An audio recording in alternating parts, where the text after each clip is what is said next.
Bom dia, graça e a paz, que alegria estudar a palavra de Deus, ouvir a voz do Criador. E se esse vídeo tem feito benefício a você, compartilhe com outras pessoas, também se inscreva no canal Flávio Azevedo 7 no YouTube e que outras pessoas possam ser beneficiadas também com a palavra de Deus.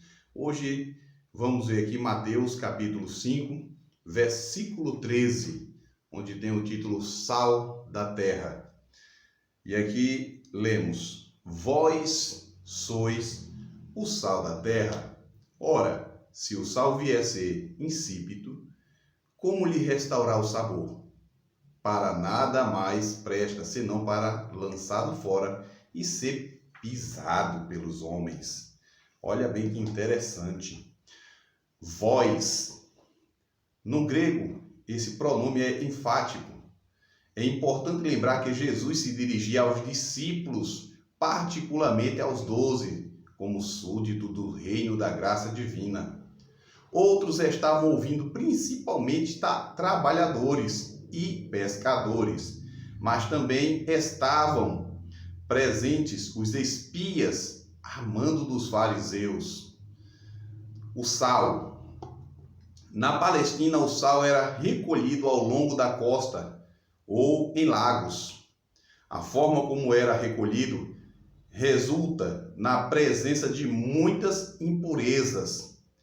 Em contato com a umidade ou exposto à chuva, se desvanecia por ser muito solúvel, restando apenas impurezas. A ideia de comprar os cidadãos do reino com o sal é que ele serve para preservar.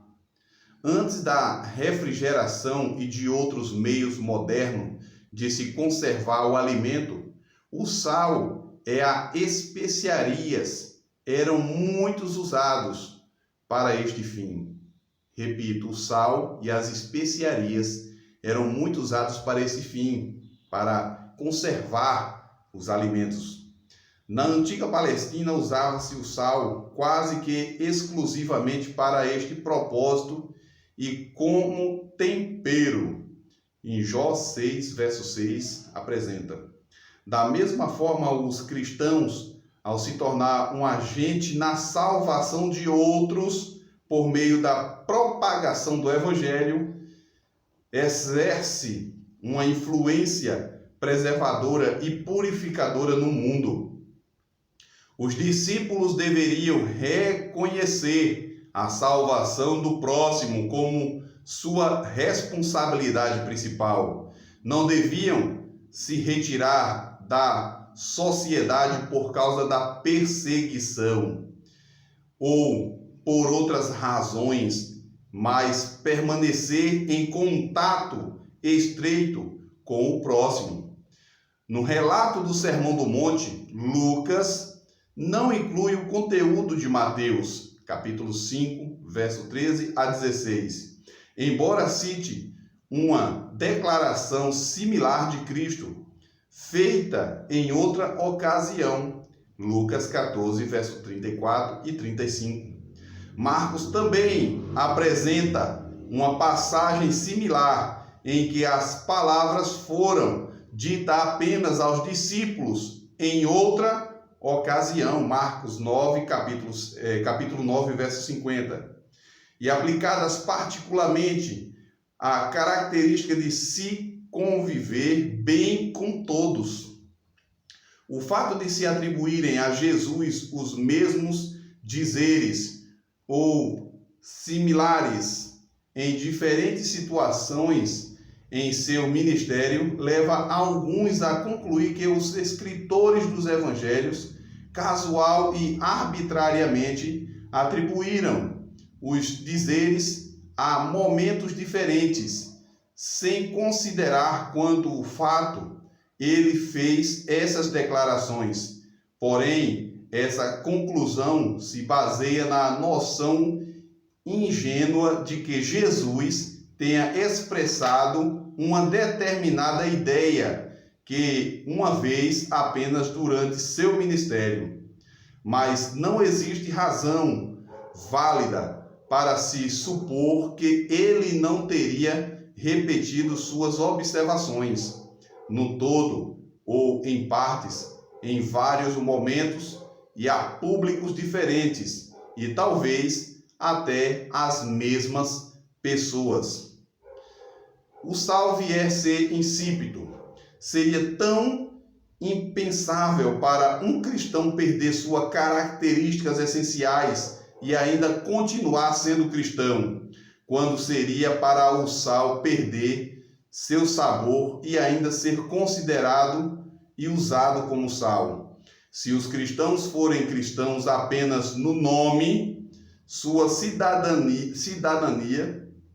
nominal no reino dos céus se torna uma farsa. Não são cristãos a menos que reflitam o caráter de Cristo. Então, eles precisam dar o quê? Sabor. Isto significa ter restaurada sua característica essencial e útil. Quando o amor, poder e justiça de Cristo se perdem da vida de um cristão professo, não há outra fonte a qual possa se voltar para suprir a falta. Um cristão nominal, ou seja, só de nome, não pode transmitir a outros aquilo que ele próprio não possui. No antigo ritual cerimonial, usava-se o sal em todos os sacrifícios. Sem ele, o sacrifício era inaceitável. Neste caso, o sal tipificava a justiça de Cristo, a fim de que nossa vida seja um sacrifício vivo, santo e agradável a Deus. Ela deve ser preservada e temperada pela justiça perfeita de Jesus Cristo. Gálatas 2:20. Então, se o sal vier a ser insípido, para nada mais presta. Um cristão cuja vida é destituída quando um cristão cuja vida é destituída da graça e do poder de Cristo, para nada mais presta. Ele se torna um prejuízo à causa do reino, pois leva uma vida que representa os princípios do reino de forma errada.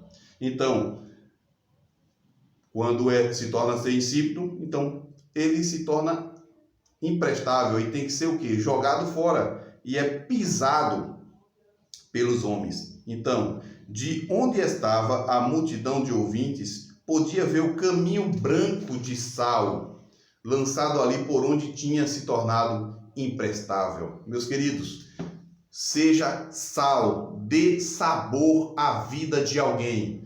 Não se torne pimenta do reino para trazer terror à vida dos outros. Jesus quer que nós sejamos sal. Então, o verdadeiro cristão, ele tem que mostrar as características de Cristo em sua vida. Não existe cristão só de nome. Seja um cristão verdadeiro, seja sal, dê sabor à vida de alguém. Que Deus te abençoe e tenha um ótimo dia com Jesus. Vamos orar? Deus amado e querido, obrigado por cada momento que temos em Tua presença, lado a lado contigo. Nos ajude nesse dia que para nós é desconhecido. Esteja com a vida de cada um aqui presente, em nome de Jesus. Amém.